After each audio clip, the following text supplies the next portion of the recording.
যুবক তুমি কেন কবুল পড়ে বিয়ে পড়ো, আমার তো বুঝে আসে না।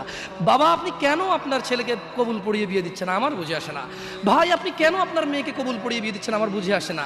আপনার মেয়ে হলুদ কাপড় পরে, মাথার মধ্যে খোপা দেয়, 3 জনে এসে দুধ খাওয়ায়, 4 জনে কোলে নিয়ে নেয়, 6 জনে গান বাজায়, 10 জনে এসে হলুদ মাখে, শুধু বুঝি মৌলবি দিয়ে কবুল পড়ালে বুঝি মুসলিমের বিয়ে হয়। শুনুন, আপনার নবী মুহাম্মদুর রাসূলুল্লাহ সাল্লাল্লাহু আলাইহি ওয়াসাল্লাম কবুলের পদ্ধতি দিয়ে গেছেন, তাই কবুল পড়ায় মুসলমানের বিয়ে মনে করেন না। কিন্তু বাকি যেগুলো করেন এগুলো কার পদ্ধতি? কার?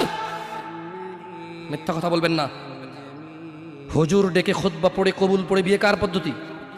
আল্লাহ নবীর। এই গান কার পদ্ধতি? কেন করতেছেন? ওটা তো আপনার বিয়ের অংশ, বিয়ে না হলে তো বাজাতেন না। বিয়েকে কেন্দ্র করে যেমন কবুল বলছেন, বিয়েকে কেন্দ্র করেই তো গানটা বাজাচ্ছেন।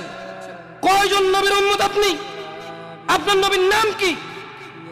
আই এম আস্কিং ইউ, আপনার নবীর নাম কি? আমার নবীর নাম মুহাম্মদ রাসূলুল্লাহ সাল্লাল্লাহু আলাইহি ওয়াসাল্লাম। Who is the messenger of Allah for you? আপনার জন্য আল্লাহর নবী কে? কোন নবীর সুন্নাত পালন করলেন গান বাজিয়ে?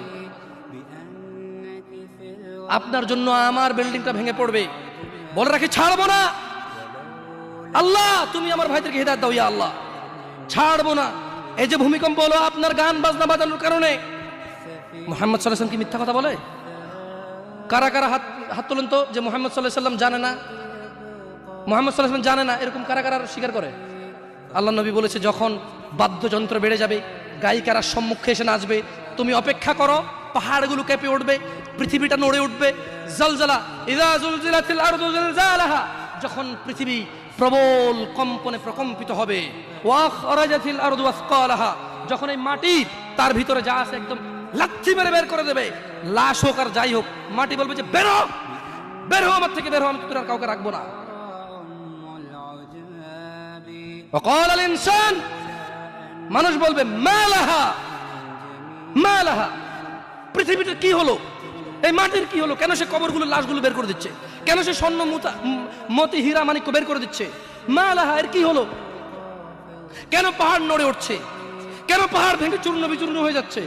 মানুষ বলবে মালাহা, পৃথিবীর কি হলো, বিআন্না রাব্বাকা আওহালাহা, পৃথিবী এটা করবে, বিআন্না রাব্বাক, কারণ তোমার প্রতিপালক আওহালাহা পৃথিবীকে আদেশ করেছে।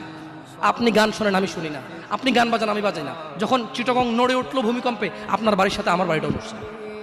বন্ধ করেন এই জুলুম আমাদের উপর। আল্লাহর দিকে তাকিয়ে বন্ধ করেন, আল্লাহর দিকে তাকিয়ে বন্ধ করেন। আপনার বাড়িটা যদি ভেঙে ফেলেন, ইচ্ছা হয় বুলডোজার এনে ভেঙে ফেলেন, কেউ ধরবে? কেউ জিজ্ঞেস করবে আপনাকে? আপনি গান বাজনা শুনে এভাবে পৃথিবীতে বিপর্যয় নিয়ে আসতেছেন। ইত্তাকিল্লাহ হাক্কা তুকাতিহ, আল্লাহকে ভয় করেন যেভাবে ভয় করা উচিত।